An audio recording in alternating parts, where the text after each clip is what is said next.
Welcome back, everybody. The Dynamic Duo's back again. The original, the Paisan and the Haas, okay, as I call us. Back for another ad-lib session of Rhythm and Roast Cafe.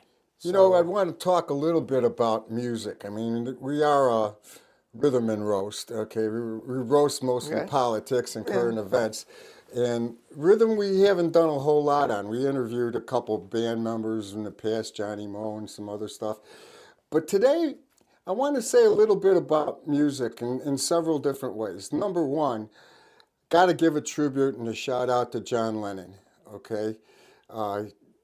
We just passed an anniversary. Yesterday was the anniversary of the unfortunate incident where an out-of-control, whacked-out dude with a gun put an end to that guy's life, you know, and it's unfortunate because he was probably the weirdest of the Beatles and the one that had the most, he stretched the envelope, okay? Paul McCartney was sweet, but John Lennon stretched the envelope. He was the rock.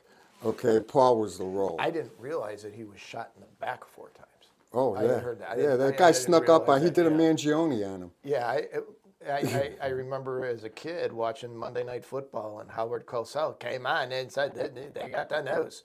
You know, I knew the Beatles. I was a little bit young for the Beatles.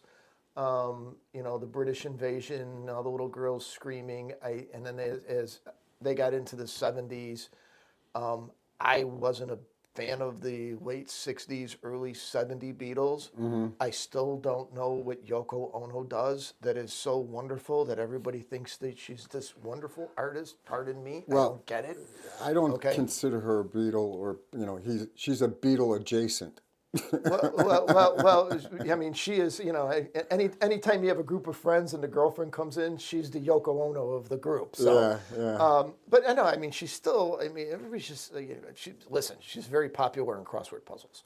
Well, she was an artist, okay? I mean, it's What? well, she made that weird art, What? okay? Yeah, what? I mean, it was picture art Would or anybody sculpture art. Well, I guess it equates to Hunter Biden, who I find out didn't do his art. He had somebody else do it. But would anybody have bought her art if she wasn't married to John Lennon? You know, art is funny.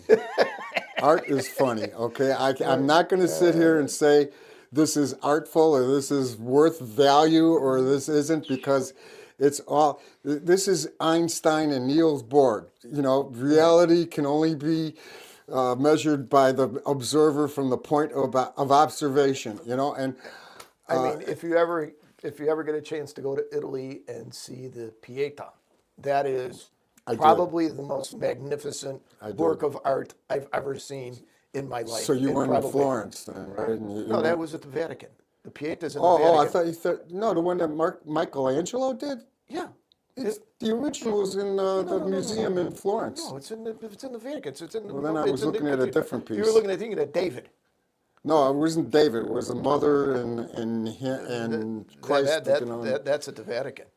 But that thing is just marvelous. To me, that's art. Okay, I mean, we all have our own yeah. art. Is in the eye of the beholder. I get it. I just don't know. But getting back to Lennon and you know that tragedy.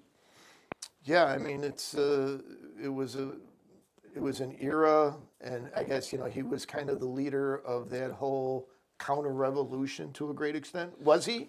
I mean, Well, I defer yeah, to you because, yeah, like I said, I was a little young back then. No, I wasn't. Okay, I know. was 17, 18 years old. Right. And what Lennon did was he broke from the Beach Boys type music. The Four Seasons and Beach Boys had control of music in a certain way. That there was a method to how they sang. There was a method to when Lennon and the Beatles got on the scene. It totally broke from that. Okay, it wasn't as harmonious. It had harmony, but a different kind. Yeah, I mean, okay? to me, the early Beatles, the British invasion, the three of them harmonized. They had 3-part harmonies. Yeah. Where the Beach Boys, 5-part harmonies? Well, the Beach Boys did more of like an a cappella kind of harmony. I mean, they didn't have drive to them. There was no Mersey beat. Okay, Well, the Beatles had that Mersey beat. They relied more on their voices than the music. Right, and the same thing with the Four Seasons. It was more voices than it was Right. music. Okay, John Lennon made it more music than it was voices because he didn't have a voice. Okay, I mean his voice was not melodic. It was okay, but it wasn't operetta. It wasn't anything that. It wasn't even a crooner's voice. But like I said, that late 60s, early 70s, I just didn't find that music to me to be engaging. I didn't find anything, I mean, I think there was a lot of people that followed it because it was anti-establishment. It was, we got a revolution. We say, It's funny because. But it wasn't music that you kind of like, wow, that's It's a cool funny song. because in the Chicago area, there were pockets of people that liked the Beatles but didn't like, other music, and there were pockets of people that didn't like other music, that liked other music, didn't like the Beatles. Mm-hmm. And the more northwest you got in the city and the suburbs, the more Beatle fans you got. Okay, the Schaumburg area, So the Beatles were they the were- white girl phenomena? they were more of a white upper class, and that kind of fit too because they weren't the dirt boys. Okay, they were supposed to be because that's where they came from Liverpool. But the guys who took the rap as being the hoodlums and was the Rolling Stones. Okay, those were supposed to be the Right. rough guys. Okay, Right. but the Rolling And the Who. Stones. And the Who. Yeah, but the Rolling Stones were college grads. Okay, it was the opposite way around. Well, I okay. mean, but just talking musically, I mean, you had the whole Sgt. Pepper is a great album. Like, I don't know, is Sgt. Pepper really such a great album? Well, it you know, was I mean, different. again, it's taste. I'm being sacrilegious here. I know to a was lot of different. people. But you know, and looking back, it was like, were they really overrated just because of who they were and what they stood for at the time, vis-a-vis what their music really was? There wasn't Okay. a whole lot of competition. I mean, they talk about English Wave. All of them were the same. Well, yeah, they all- Dave Clark 5 was an imitation of the Beatles. Yeah, I mean, there was a couple other bands that were imitations of the Beatles. Okay, and there wasn't very many. You know, Animals was a different band. Okay, now that was a Animals. band. And then you okay? started getting into Cream, and you started Right, getting into right. some Now of you the- got into real bands. And yeah, real bands that were playing to me a lot more real music back then And than most the of that Beatles music were. was based on Chicago and Mississippi blues. Well, a lot you of know? rock and roll was I mean, Mississippi that's- Soul blues. Okay. Yeah, but Clapton just took the stuff, okay, and he made it his own. Yeah. You know, but yeah. You did. Yeah, You had that whole.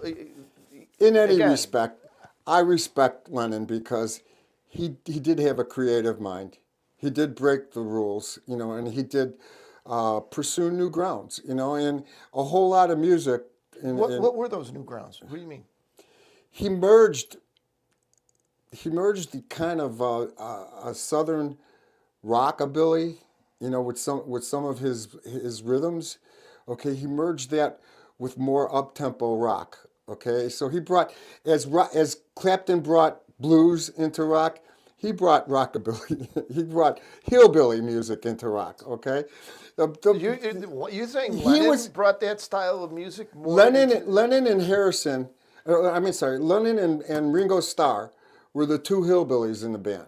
Okay, all they wanted to play. But George Harrison was more of a folksy guy than any of Well, the he was a other three. folksy guy, but he wasn't a hillbilly, and he wasn't None of he them wasn't were a hillbilly. They were all country. from Liverpool. I mean, He wasn't a country guy. Paul McCartney was different. Okay, Paul McCartney was strictly pop. You know, he was strictly a Oh, pop God, guy. yeah. Okay, and I he could have fit in with any mean, band is anywhere. Jet really you know. a good song? Yeah. Well, Is Jet a good song? I don't know. I don't know. think so. He had some real good songs. He had the one he did for the James Bond, Live and Let Die. Live and Let Die? I like that song. Okay. Okay. Bam, bam, you know, it had a lot of but, verve but think to it. about it think about it now is that Paul McCartney is doing soundtracks for James Bond albums. So that whole revolution, I am the walrus, Sergeant Pepper. Now I'm just gonna go mainstream, and I'm just gonna cash in, and I'm gonna be the pop guy now. What happened to As did English? Phil Collins. I mean, Phil Well, Collins went from you- the whole you said Genesis. Phil Collins and Genesis. Genesis went from this psychedelic. I can't think of the term of the type of band they were, and then years later they're doing top 40.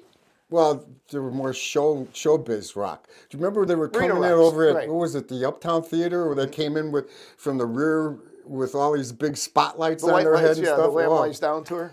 Yeah. crazy stuff, But yeah, Phil Collins ended up, breaking off on his own, So yeah, but David Bowie, I think, changed the direction in England, okay, from the Beatles kind of rockin' music to more show music, Ziggy Starlight, that kind of stuff, okay? you he had, was a performer more than he was a rocker. John McLaughlin and that whole, it was. Oh, and McLaughlin. If you guys have never seen John McLaughlin play guitar, do whatever you have to do.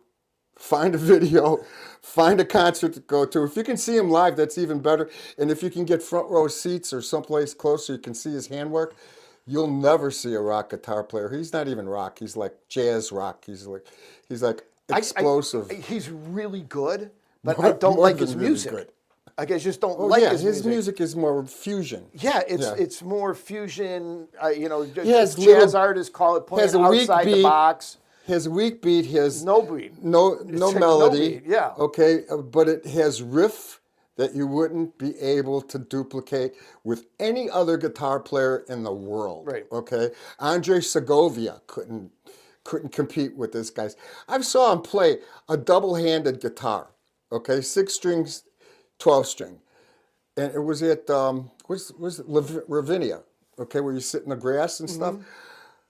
I was shocked. I mean, he went back and forth between the necks so fast I couldn't see his hand going. And then besides that, he'd hit the right frets, and he's not looking. Okay, he's looking at it. I mean, muscle memory. This is incredible stuff, you know. But So we got on to the Beatles and the anniversary of Lennon. but let's talk a little bit about how we entered the market. Okay, how did you get into music? Well, we've told the story before. Well, not your start. My start is I was finishing up high school. My soon-to-be brother-in-law and his friends were working at a place called Beginnings in Schaumburg, which was owned by Danny Seraphin, the drummer from Chicago. It was they called back then a showcase room, which means if you were a band coming up or if you were a band going down, Right. you played at Beginnings. They usually did a sister concert at the Park West. Yes. Because Beginnings was open first, then the Park West opened, so they would do a show in the burbs and then a show in the city. Friday in town. It was a slaughterhouse of a bar, live bands every night. Monday night was Battle of the Bands, which was basically audition night. Now, what role did Pete Chiavarelli have in that? Pete Chiavarelli was kind of the liaison between the guy that was running it and Danny Seraphin, because they all grew up together in Chicago. They all grew Was up he their manager? He wasn't. No, Pete Chiavarelli was working for Streets and Sanitations in Chicago at the time. Right. And I know that because we used to get the big, nice brooms that the Streets and Sanitations had to sweep the joint. You know, they had the nice big bristles, and boy, those things would sweep up. When we had that big snowfall, he's the one who took the fall for it. He was working under Belandic when that came down, and they got creamed. But he was, you know, he played football for Notre Dame. But all those guys, the guys from Chicago, Seraphin, Pete Chiavarelli, and the guy that was running Beginnings, Dino Colettis, all kind of grew up together. I think they were Reese Park boys. Was this before Terry Kath pulled a gun on himself? Terry Kath, I was actually working the night that Terry Kath died. Killed himself? So they had opened that place really when Chicago was peaking. Okay, in the mid 70s. And I was, you know, they needed somebody to work, and I was there, you know, washing glasses, bar backing. I think for the first 6 months, I was in charge of cleaning the bathrooms. Okay, I mean, the guy, you know, Ray would come over with the rubber gloves and say, "Nick, you got bathrooms," and because of the guys that I was working with, I never bitched. Okay, Yeah. It's like you bitch, you're gonna get your ass kicked, or you're not gonna work here. So I never bitched.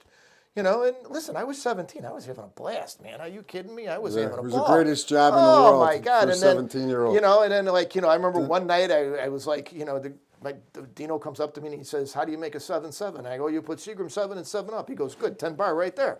And I go, "Well, dang, I'm 17. I'm 18 years old." He goes, "Don't worry about it. Let me worry about it." So I started bartending. Jam was doing shows there, maybe once, twice a month. Yeah. You guys were coming in with acts like the Police and Schenker, AC/DC, Schenker, what was that Robbie guy? Schenker. UFO. Just, you know, Iggy Pop and the Ramones and Yngwie fucking Malmsteen. That's who. Right. And you know, Cheap Trick was going, and the local acts were tremendous. They had some tremendous local acts. Lois Lane. Lois Lane, I mean, you had the Thumbs, you had Off Broadway. BB Spin. Europe. You had a bunch of really local groups that used to play all the clubs. They used to go, you know, Thirsty Whale, Monopoly, Haymakers. Okay, there was a whole club thing going on in Chicago that Chicago you was guys, hot in the 80s and 70s. Now you guys have all EDM where everybody's doing this all day long, and they think because they mix some songs together and they have flashing lights, it's something to behold. House music. Yeah, but you know, back in the 70s, late 70s, early 80s, there was just a gazillion places that you would just go see live bands. Right. Okay. Right. The live Thirsty band Whale. market, Thirsty Whale, yeah, they was, like I said, Thirsty Whale was one of those. Bunch of places downtown. Yeah. So what Jam used to do So is, Jam used to come in. You were working for Jam. Right. You were doing I was two or the three only guy guys- they trusted to take cash at the door. Right. Yeah. But yeah, it was. That's when I met you, and you started when you needed outdoor shows. You'd pump up, and we'd work for you, and that's how you and I got What started. was funny was I met him at Beginnings, and the routine was we would do an act that was usually an up and coming act. Sometimes when it was on the way down, but usually it was an up and coming act. We'd start them off at the Park West. So they do the Park West, which is about 1,000 people. Yeah, it would depend on the schedule. Either one. Right. Sometimes they'd go to one and then the other, or vice And then versa. from the Park West on Friday, on Saturday night, they'd be at Beginnings, okay? Usually the Beginnings would be Saturday night because you guys could be an hour later on Saturday night. You were Yeah. able to stay open an hour later. Right. So there was more money for the bar. And back then, these opening acts, they used to have to get some money from the bar, okay? Because they didn't get a guarantee, okay? So if the bar was making money, Dino would never let them know what the bar was making. yeah, They- well, no, well they- that's because Dino never paid, okay? Listen, the thing that you're used lucky to- you're playing The here. thing that used to piss Dino off the most was if he hired a band and they had a guy sitting at the register with us with a counter. Yeah, clicking. Okay, because Beginnings was big enough so you couldn't tell how many people were there. So Dino would call and say, "What's the count?" And we'd look at the door because we were taking $2 covers maybe on a Friday night, $3 cover on a Friday night, and we could tell how many people were in the joint. And sometimes he'd pay the band by what they brought in, and he'd go like, give them the count, which means like we would put on the register every second or third person coming in. But the guys with the clickers, they knew how many They people knew were coming exactly in. how many so people they, were coming they in. were a little bit slicker than some of the other bands that would filter through there. Yeah, well, it was tough being a band back then, You know, what I mean? got my ass kicked a couple times. I was a little kid. I mean, I was, all of about 135, 140 pounds. I was a nothing. I was a string bean. And yeah, I got my ass kicked a couple times. Got in some really big fights there. Learned how to. I learned some pretty good lessons there in terms of growing up. Yeah, now me on Okay. the other hand, I grew up in Pizza Park, so I learned. Well, that's where Dino came from. yeah, I know. Okay, so I knew him because he used to make the pizzas. Dino at used to Pizza manage Park. Armin's. At Armin's, and, right. and a bunch of the guys that when he came in to clean up beginnings for Danny Seraphin, he took a bunch of his guys that used to work at the Pizza Parlor with him. Right. And he brought him in. He goes, "Why don't you guys come work for me over here?" So then he had a core crew of guys that he knew, that he trusted, that worked with him. Exactly. And then when we needed somebody, they would bring their friends in. Why do you so think it wasn't, why do it wasn't a whole think lot of Dino people and coming I off the got street, along? coming off the street that would go work at Beginnings. I mean, it was like, it was like the politician. We don't want somebody that nobody sent. Okay, all right. So if you weren't you didn't get brought in by somebody else, you didn't work there. Well, Dino didn't know that Jam was going to be sending me, okay? And then, because Dino didn't know I worked for Jam at the time. I knew Dino from maybe 5 years before that, okay? When I still lived in Elmwood Park and would go over there, because Armin's was right across the alley from my bedroom, okay? I'd walk out there and literally 150 feet. I'd be in the front door at Armin's, okay? And every Friday night, I'd have a pizza, and there was Dino making the pizza, all right? Yeah. So I got to know him by name. So then I show up with the Jam Boys on one day, and he's like laughing his butt off, right? So I kind of got the impression that he must have said something to one of the guys at Jam, because I always got the assignment, come out to Beginnings after I've done the night before out at Chicago. So I'd come to Beginnings, and then we'd have these outdoor shows back in the late 70s, okay? And when we'd have these shows, people would say, where do you get your employees? Because I had a core group at the Aragon. Aragon was twice a week at that time. Wednesday nights and either Friday or Saturday, and sometimes a Sunday afternoon. All right, so sometimes one week you could get 4 shows out of the Aragon. So I could support a 40 to 50 man crew. so that was the core crew. It was 40 to 50 guys, back in the early 70s. But then That's him now. that's him now? That's Dino. Yeah. Wow. Yeah. No hair. Anyway, I shouldn't talk. Anyway, I needed to bump up to almost 800 guys to do the Right. Soldier Field. So what I did was I started recruiting. My first crews came from neighbors and friends. Guys like Ivan who lived next door, and Right. and Yeah, and, you've told the story on our then this- program a number of times. I and mean, then the second set of crew were guys that I knew from the business, guys like you.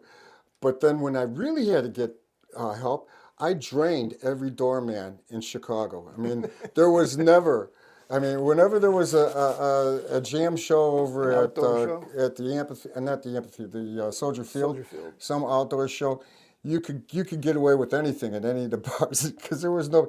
The only bar guy that was still there was Mr. T. Mr. T. Okay, that was it. Okay, because he never left. He never left. Mothers. He never gave me credit for his. Yeah, you talked about that He too. never You're gave still me holding a credit grudge that against time. Mr. Mr. T, you owe me You're- something. You're the guy that got him on that program. So Yeah, we got to get you. Well, we gotta get you up here. and Danny I was good to Danny when I was bartending because Danny would just come over and he'd give me a glass and I'd give him the rot gut tequila and he was happy.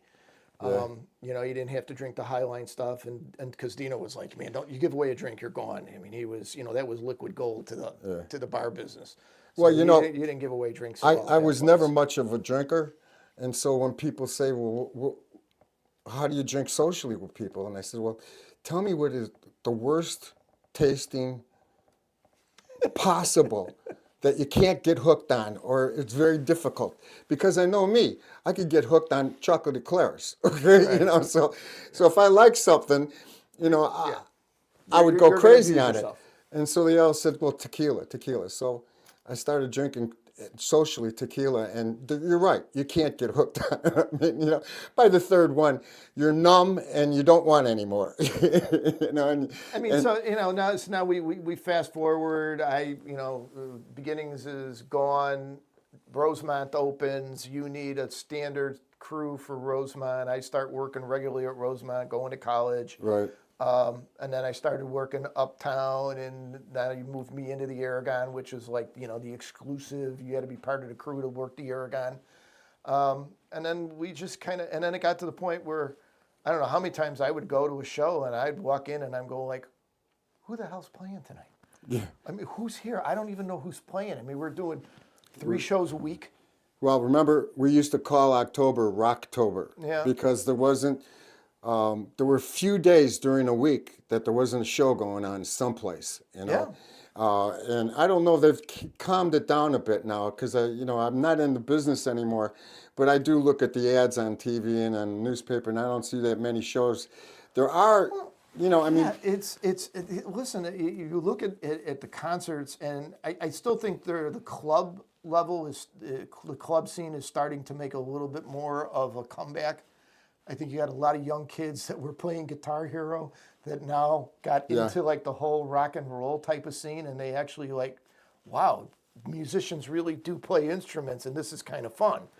But what I've seen just in the last 10 years or so is everything is festivals, everything is big hype productions, big outdoor shows, maximizing the revenue.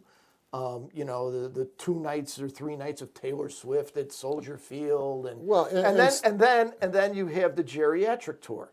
The guys that were rock and rollers in the 70s and 80s that still think that they have black hair and they're 100 pounds lighter than they really are, trying to jump around on stage and act like they're rebels. No, you're on Social Security, you can't move, you're on heart medication. Stop it. Okay, just stop. I just saw Gene Simmons today. He was testifying on some panel for a law that he wants passed by Trump, which will protect rights for royalties on music. Okay, so that musicians are Pretty getting sharp ripped. businessman.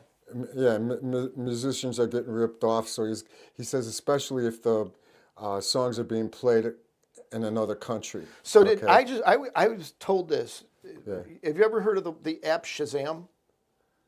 Well, there's- Shazam is an app where you plug it in, and if you hear a song and you hit it, it'll tell you what the song is. Like if you're in a restaurant or something. Well, he was There- complaining about some app, but it Okay. wasn't Shazam. No, but I was told that the business model for Shazam was they would find out where you downloaded the song, and then they would give that to ASCAP or BMI because they're playing the music without licensing. Without licensing. So right. the business model behind Shazam was Is to to catch the capture. pirators. Yeah. Was to catch the pirators that were playing music without paying the royalties to Yeah. ASCAP and them. I think which that's is, what he was talking about. Yeah. Because You he know? was going in that direction. Anyway, yeah, we would do amazing things. You know, I mean, had fun. we would have 850 guys. You know, at a show, on 3 shifts. You know, I mean, not just 850 guys, but we'd have 3 shifts. Maybe 400 in an early shift and 200 in a late shift and 850 in the middle shift. And those other shifts would sometimes join in as well. One of my fondest memories is you put me on the overnight crew for one of the shows at Sox Park. So I got there at 6 at night, okay? And that was when we started the line at 6 o'clock at night, and I was done at noon the next day, which was probably right when the show was about to start. And then I was going to be back on at midnight to work, again, the overnight on the loadout. And I said, well, I'm not going anywhere. So I went to the sound tower, and there was a lounge chair there. And I sat down in the lounge chair, and I crashed for about 5 hours in the middle of the show. Wow. So when I woke up, like everybody in that area was like applauded and stood up. And he goes, he's awake, the mummy speaks. And I was like, oh, They God. thought you were on duty. Yeah, and I was like, no, everybody, our crew guy goes, no, he's on overnight, man. Just let him sleep. Don't fuck with him. Pardon my language. But I remember I slept through most of the show underneath the sound tower because, you know, I was exhausted. And then you took over all of the shows in Chicago when I took the 120 of the crew Woodstock. to Woodstock '94. Yep. And that was you know what, we're gonna do We're gonna an do a episode whole session on Woodstock. just on Woodstock '94 because there's all kinds of stuff besides the show. You know, the bus accident afterwards, accident, and yep. you know, the triage, all that stuff. Man, it was crazy. It was fun. Yeah, you tell those people that were on the crew that might be listening, make sure they tune in. We'll do that in a couple weeks. Yeah, I'll have to get my ducks in a line for that But you one. know, the shows today are like, come on, really? I mean, you don't see 2-3 nights like we were doing. Say Rosemont, we would do 2-3 nights of Motley Crue. We would do 4 nights of Genesis, 3 nights, 4 nights. I think we did 6 Prince shows in 5 days at one point. Okay, you don't see that anymore. That's not happening anymore. Well, I can remember Okay. in a 2-week period, in the middle of a very cold winter, and I can't remember what month it was, but it was either December or January. We had back-to-back Outlaw shows, and then back-to-back Scorpion shows. Yeah. And then, Scorpions were another beginnings band. Yeah, and then another one that we had. But in the meantime, we had 12 inches of snow. So we used to have Butch and Lenny would be the first guys out in the line. I'd get them the night before. They'd set up the barricades in the alley down the street, you know, and then there was, they'd shovel the snow out. And then there would be no garbage cans in the whole neighborhood because all the, you know, the street garbage cans were the ones that were open on the side, so you could fill it up with broken chairs and stuff and set it on fire, you know, and keep yourself warm. I came in at one of the shows on a Saturday morning. Butch and Lenny were there the night before with about a crew of 4 or 5 other people. I found Lenny. He had a drink to keep himself warm, right? I found Lenny his head first in a snowbank. You know, I had to pull him out of the snow. Let's just say that there was a lot of abuse to the you know, intoxicating compounds back in the day for a lot of us at times. Well, you know what? It's hard to get people to work under the conditions that we were working. Well, come on, everybody was the scene too. Everybody was Well, guys were young guys. We were working in a rock Yeah, and but they roll didn't scene. want to work out in the line. No, Okay. nobody wants to work out in the cold. But Nobody wants to do that. what was the? Didn't we open up Pontiac Stadium? I think Fred. I don't remember that. Yeah, No, I wasn't part of when that. they opened up Pontiac Stadium, they had the first concert there.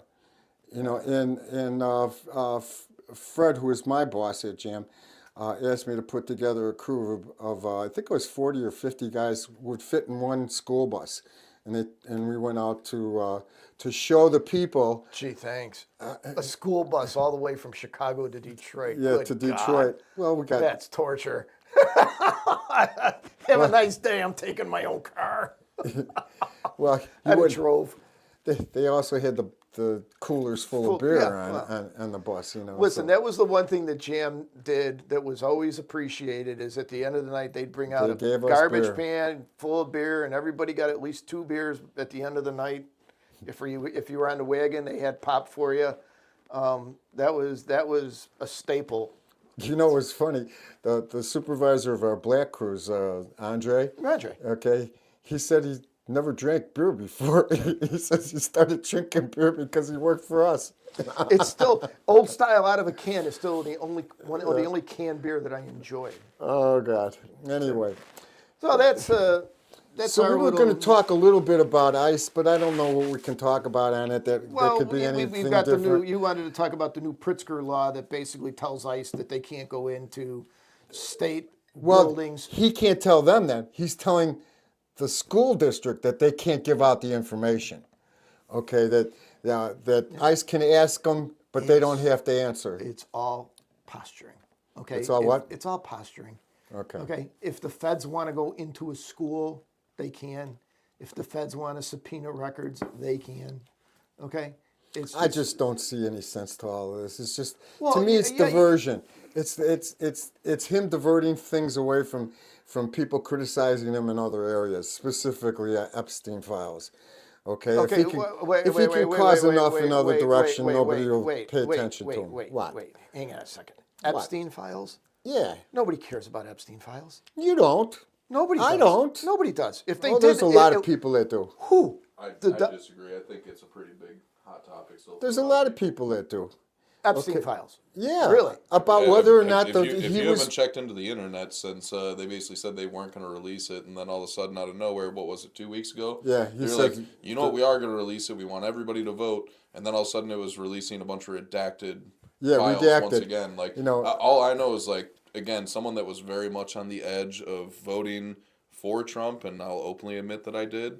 A huge thing for me was seeing that exposure of seeing some of the highest political officials in our society that are participating in pedophilia. I mean, I'm a father of 2 daughters, so that's a really big deal to me when it comes to our political officials. So your interest in the Epstein files is what? Finding the corruption that's deep within the government and actually holding Donald Trump accountable for draining the swamp that we've been hearing about for way too long that he's not doing. Okay, so your interest in the Epstein files is more that Trump isn't doing enough to get rid of those people out of government, not Trump's actions with Epstein, where now they labeling him the pedophile. I've never really thought Trump had any deep involvement to that level with Epstein of being like something that was, again, on the pedophilia level, which is what I have a problem with personally. I would agree. My biggest problem was that was a big thing that he was running on, was the exposure and opening everything up, and then as soon as he got in, it wasn't a thing. Well- as again, I like to give her credit where it's due. As soon as he got into office, he was like, "What Epstein files?" And it was like, okay, that's not what I heard for the past year. Like Yeah. that was a big See, swaying. I point think for me. I think a lot of Epstein got caught up. There's Somebody a penalty. else had a phone. There's a penalty.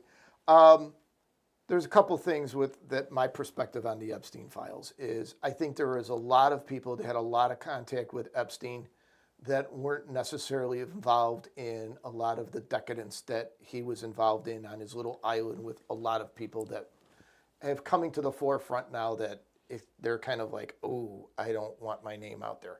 I think there's a lot of innocent people that could have gotten soaked up into that. As far as Trump's participation with Epstein and, he's a pedophile. My response is a couple of things. One is if there was something in those Epstein files in the 4 years that Biden was president, we would have known about it. Okay, I mean, they brought out the porn star that he paid off to try to derail him. If there was something there with respect to those files that labeled him a pedophile, it would have been out. Okay, those records weren't important until they were important. So do you think he did or not? Did what? Went to an island where they had 14-year-old girls that he could screw. No, and my next point is this: I don't know of one victim that came forward that's part of the Epstein files that said Trump was there. You're right Not about one. that. Not I've one. been looking to Not see one. if one In fact, pointed there was out one girl anybody. that came out and said they did everything they could to try to get me to say Trump was there, and he wasn't. I will not do that. Okay, so to me, that's. I think your point is well taken about him not following through on a campaign promise to get rid of some of this garbage that's in our swamp, as they call it. And if there's As a he fault called for it. it, I would agree with you on that. I would like to see him get rid of a lot of these people and expose a lot of them. But I think there's a lot of innocent people that get caught up as well. What's innocent? If you I go think to people the that had- island, you're not, No, you go no, to no, Fantasy no, no, Island, no, you're not but- innocent. Yeah, but we're not just talking about Fantasy Island. We're talking about just anybody that had any kind of contact with him. Okay? Yeah, but that's not Epstein files. The Epstein Yeah. files are who's on the No. Let me That's not finish. all- that's not It's all who's on the manifest to go on the plane. What was the plane? Lolita, right? I mean, that should have been enough right there. But it is a lot wider than just the plane logs and things like that. Right. It's the entire Epstein investigation, which goes to not just his island, but any of the locations that he was tied in with, whether he owned the home that they were talking about, but it goes a lot further than just the island. And I understand that some innocent people would be implicated, like Trump would be implicated. Again, I don't think that he's dumb enough at any point in his career to put himself in a position of pedophilia with. Why the hell would he need to? You can go get any 18-year-old chick you want at any point in your life. I don't There's think no he- reason. there aren't any, like Nick says, there aren't any people, young women who have come forward and said that they engaged themselves in some activity with Trump at the island. But And there anywhere. But But go there ahead. are plenty that say that at his pageants, he has come in at various times when they or other girls like them are in the room not fully dressed. Exposed breasts, exposed underwear, and he has not denied doing it. He owns the pageant. He feels he could go wherever he wants. That's a far cry from the Epstein Yeah, files. yeah. And I guess Have you what ever- it does is, have you to a ever- psychologist, what it does is it sets the tempo. Okay, Have this you guy's ever worked a fashion show? but No. you're going on a Okay. you're going on a They are running around half naked most of the time in those things backstage because they're changing so fast and they're moving around so fast and it's so Yeah, but what is fast. he doing there? he owns What it. business He does He's he have looking. there? He's looking. Okay, he's Okay. looking. Fine. Okay, I mean, That's let's okay. just- okay, well, so he's looking. That's But okay. But, And that, but going on this getting- going on this manhunt for Trump though, and saying even stretching it to that is going to take away from the actual problem, and that's what I have a problem with people on the left. Is there are innocent women that were violated, and they did have grown men take advantage of them as children. So when you start going on the Trump manhunt, that's what's going to get this whole thing lost and taken So- away from the innocent people that were affected. well, they need I'm- to come forward. They That's did. what he's They saying. They did. Do you They even see have. him in front of the Capitol They Hill have. last year, 2 years ago, talking What's- about what's it? your- Why do you think the prince got defrocked of his royalties? But what happened to Ghislaine? Is that her name? Yeah, in Ghislaine. prison. Ghislaine, she's locked up. Yeah, she was transferred to a She's a no risk, Danny. Come Yeah, on. okay. I mean, that's the federal prison system. Her whole, Give me a break. her whole infrastructure is gone, so she's no longer a threat. So here's my conspiracy theory, okay? And I'm not a real big All right, go conspiracy ahead. theorist of this. Maxwell's father was very involved in British politics and a lot of CIA type subversive stuff, so to speak. He Okay. was a big behind the scenes guy. I personally think that Epstein, I think he was basically a money holder for a lot of things that our government was doing where they were trying to pay people off, whether it was CIA involvement, something nefarious, have stuff under been. the table. I think that was a lot of what was going on with him because he was attracting, even though everybody knew who he was, he continued to attract these big money people, and there was money floating around like crazy. Well, and it's like, why? Why? was a why financier. Him? Why him? But what made him the financier? I He think was it's- supposed to have been a mathematical genius. Yeah. So how did he go from becoming, without finishing college or getting Yeah. a college degree, went to being a college professor to all of a sudden becoming a multimillionaire overnight? Ask any financier. If you know enough about math, Well, this is where you the can run outside the government- market. That's not No, how it worked at all no, for him. When you start cutting it down to outside government influence and who is funding him and the connections that they're making now, Right. again with Mossad and other things, it's like that's really what it goes to. Well, how did he make those connections? I think he's getting into. that's where I think the Giselle, Jolene, whatever her name is, I think that's where she came in, and I think there were a lot of people. He had probably a few contacts in the U.S. government, and it's like, listen, we can use this guy to funnel our money to do So what we let need me to ask do. you about an I mean, ethical- that's just my own. Let me ask you that's two just guys my own an outside the ethical box question. theory.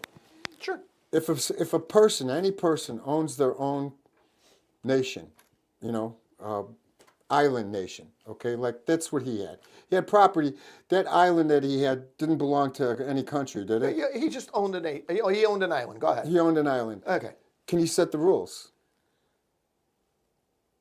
Can he set the rules on his own property? Are you a I guess he libertarian could. enough? I guess he could. So could he say, I will provide a home for disenfranchised runaway 14-year-old girls, providing they put out for old men that are rich that I import in here?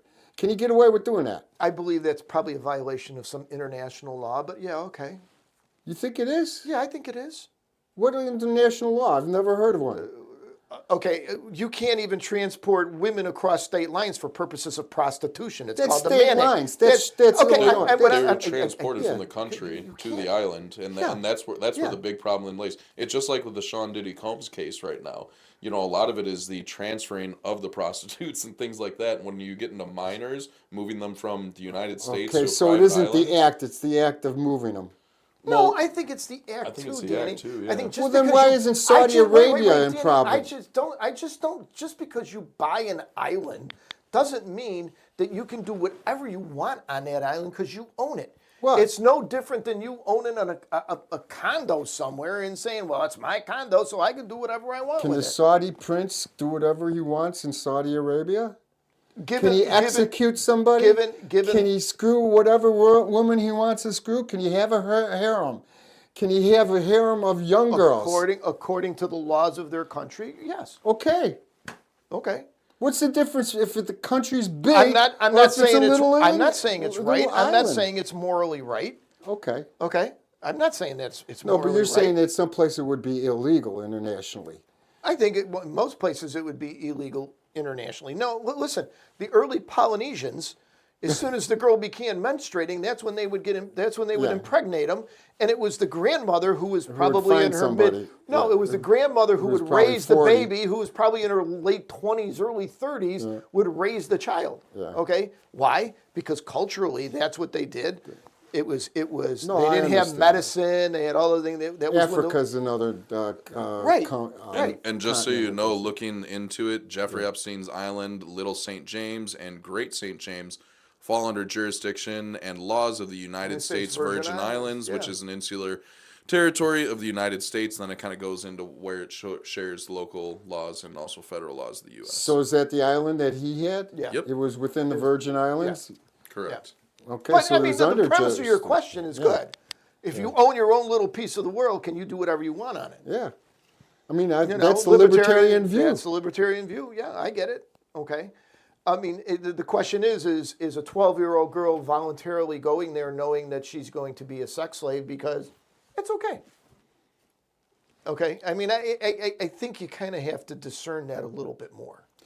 Well, I think what's discernible or not discernible is, does a 14-year-old have the capability mentally to decide that she wants to be emancipated and screw for a living? And your opinion of that is? You had Depends two on the daughters. girl. You had two daughters. I'd have to interview them. You had two daughters. Would you Yes. allow your 14-year-old daughter to say, "Dad, I wouldn't allow I'm the going to the 18-year-old island"? daughter. Okay, I mean it's okay, not a okay, it's not a okay. position that you can take on it. Why not? Why can't you? You were a father. Because it's a familiar position. That's the outside of the parameters of the ethics that you're talking about So in the you're broad saying- base. So wait. So you're saying that a 14-year-old, by virtue of her being a 14-year-old that has her own discernment, her parents have no responsibility to protect her? No, I didn't say that at all. then I then said what that a 14-year-old can make a decision that is that life impactful realistically. Some of them can. Most of them can't. I'd have to talk to that individual 14-year-old girl and assess whether or not she's capable of saying, yeah, I know what it's involved if I have to, spread my legs for money. Could a 14-year-old possibly know what it is? How would you know? You're not a 14-year-old girl. But I You was a know, I mean, you'd have to 14-year-old make an boy, assessment and based upon you actual just- behavior.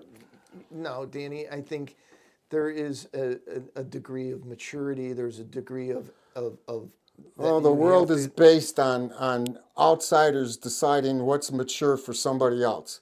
Okay, I want to get away from the Right. control freak thing. Okay, Why? Because control freaks just set up rebellion, and rebellion is not good. Okay, that's not behavior that's positive. Okay, that's reactionary behavior. So why that- stop at 14? Why not allow a 10-year-old? Yeah. A 10-year-old is not going to put up the kind of mental resistance to you. A 10-year-old's not going to tell you, I know what is good for me more than you do. Okay? No, a 10-year-old will tell you will. that. They just don't. They just, Some 14-year-olds. They'll tell you that a box of chocolate is really good for me, and you don't know what the hell you're talking No, about, Dad. all they'll say is, no, I don't want to. That's No. that's what they know, and that's all they know, okay? It's I mean, oversimplistic. Oversimplistic. On that. no, it's not. That's an Archie Bunker response, okay? No, I don't want to, okay? That's what a 10-year-old is.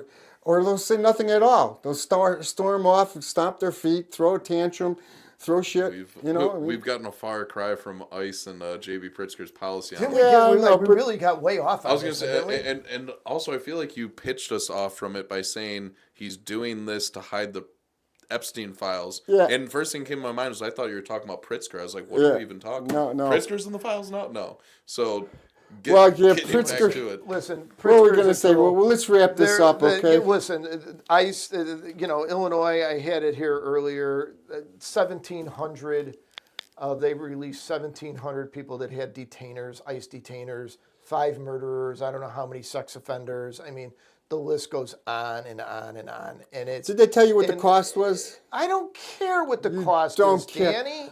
Oh, I really Write don't. this down. Did you care what the cost was when they were coming here? No. Why? Why should I? Why should I? Because Well, why do that's you the care whole... about the cost? I'm now? not Why governed do you by care about the fear. co- why- You are. why you care about the cost now? You care about the cost of I National Guard. care you about the about- cost. I don't care about the fear. I'm Okay? not talking about fear. You didn't care about the cost that those people were going to incur in our government when they came What here. cost are they going to incur? It's They're going to our- work in the places that you're not going to work, and your kids Who aren't going said to they're work. working? They will. I Who can said? I can tell you firsthand Yeah. that we lost EBT as soon as this whole thing happened, and they started restructuring who got EBT and who didn't. What's I EBT? didn't- Food stamps. Right. My family was on food stamps for a long time, and it's been super hard living paycheck to paycheck since they took it away. And I'll tell you right now that all happened when they restructured this for all of these immigrants coming in. Who restructured illegally. it? The different federally cities. and the different cities Who? and states. Go. Who? Go listen Who? to When the, did the it state happen? of Danny? Illinois. That I was know, 2 but years. you're the missing the city. point. No, I'm the not. It city wasn't was until state- Trump got in that No. those things started to get I Danny, lost no, my they benefits were 2 years ago. How are spending- you going to tell me when I lost my benefits? You lost them 2 years ago. Yes. Okay, and why Danny. did you lose them? Danny, Because they said that the funds for Illinois and providing these benefits have been dwindled Exhausted. and exhausted all this other shit. But again, do you think I'm not seeing the buses of people next to Millie's Pancake House and all these other places next to McDonald's on Lake Street? So why would they Getting get it all- and not you? Because that's the way Illinois has positioned themselves through. Well, They're the- prioritizing. Tell me they're why. No, hold on. prioritizing- Tell me specifically the process that they would go through to get your money instead of you getting it for the EBT. Instead of me getting that doesn't make sense. So the process to get EBT is Yeah. you go through, what is it, IDES? You have to apply through them. You have Okay. to go through different social workers. They So why would they evaluate- give it to them and not you? Because they're prioritizing the illegal aliens. Okay. You know that for a fact? They're Yes. prioritizing Yes. them? Go ask. Go ask a lot of people that go down to City Hall and talk to Mayor Johnson and say, why are I got the people in my neighborhood that didn't grow up there, okay, are being put up in hotels. They're given meals. They're given phones. They're given credit cards. They're given stipends, and we get nothing. Oh, you want to hear? And they'll another, tell- they'll- oh, you you want to go- hear go another look- go zinger listen to about? them at You the want to hear another meetings. zinger about food stamps? When my wife went and applied and got food stamps in 2019, the social worker right here in our town told her, "Well, so you're in a relationship?" She started to talk her out of saying that she was in a relationship. She says, "You don't need to be separated. You don't need to be divorced. But if you're currently in a position," trying to get my wife to say, "If you're She's currently in living a with you. position that we are living together but separate, then we can increase the amount of food stamps you have." And I was like, "Why are you trying to break apart my family? Why is it that we get more money if we're separated? Why can't you support our family and try and push us through these hard times? Why does Illinois do that?" I can give you a lot of information on It's that. because it falls under two separate things. When you're married, it's aid to dependent children. When you're separated, it's an individual welfare program that goes under a different program. You're getting money individually. Your wife will get ADC. You will get welfare. Okay, so now someone that wants to talk about the social structure of our society and everything all the time, how do you think all these people that are causing crimes constantly that come from fatherless homes and things, how do you think a program like that is going to support fathers staying in the home and families staying together? Well, unfortunately, that's the way some of the conservatives, and because I worked in the department and I was the social workers, what do you call it, union steward, okay, for the Department of Children and Family Services when I worked for them, okay, and we were right then during Dan Walker's, who was a Democrat, okay, governorship, and his big thing was redetermination. He was going to redetermine all these people on welfare. And one of the questions we had to go find out was, is there a man living in this house? Because if there was, they got written off altogether. They get nothing, zero. Yeah, why is okay? that a good thing? That's not a good thing. You're literally giving people benefits for breaking apart their family. If he's unemployed, the kids go for it. I'm employed. We're struggling still. Give me another answer. That's not good enough. The answer they gave us was that if he's unemployed, or if he's a drug addict, or if he's I'm none of those things. Give me another answer.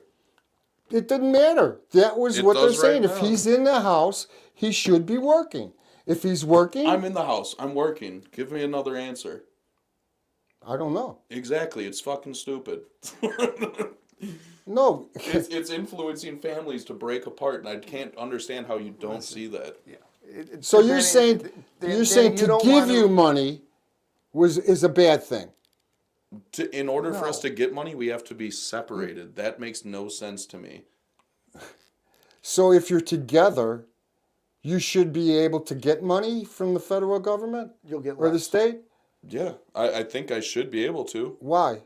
Because I'm struggling, Okay, and he other needs it. people around me are also But his struggling guys and say getting their no. money. The conservatives say no. There's a man in No, there. we They don't say say no. That's who we bargained with. No, we Nick, don't that's say who I no, bargained with. Danny. No, we don't say no. Most of the We conservatives want, I all we speak want to to say, would rather listen, see me get if it families, if conservative, if you have a need, we will get you money so Oh, we can get you through really? the time. We don't want to give it to people that don't belong here. Period. No, that's a different issue. Period. No, it's you don't not. want to give it No, to it's not, people Danny, who because have the there's ability so to many- make it on their own. There's only so many dollars to go around, and if you're going to give it to the people that don't belong here, you're going to deprive the people that do belong here. Well, I got to go research and find out exactly, well, because we don't have it working yet, exactly how much what you're saying goes to them, actually goes to them. This is Okay, they've been protesting this in these sanctuary cities ever since this influx of immigrants came through.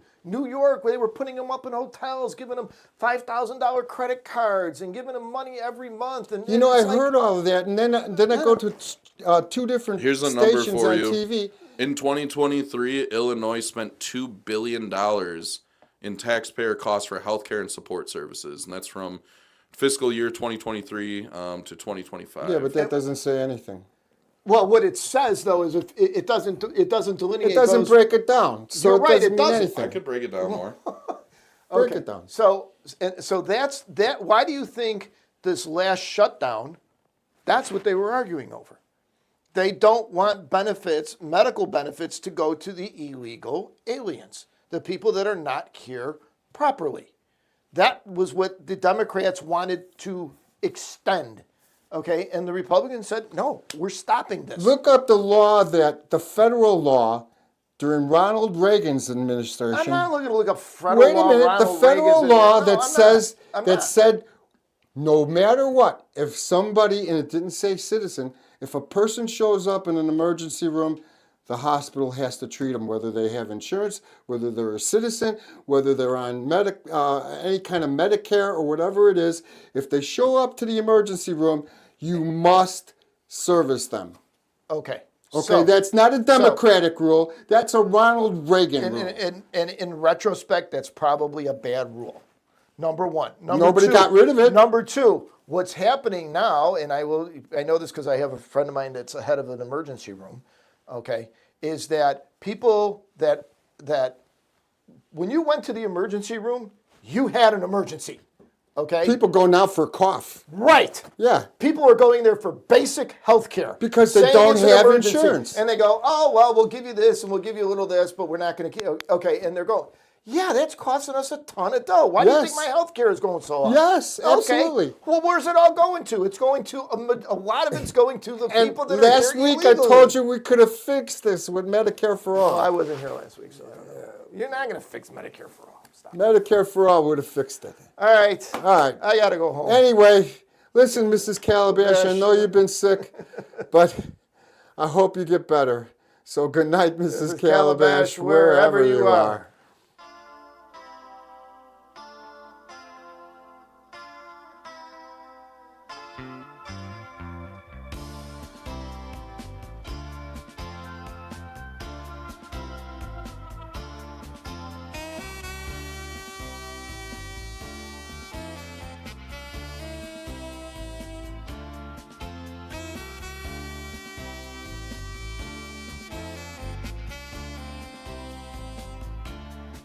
Been around the low and the mighty, heard the sound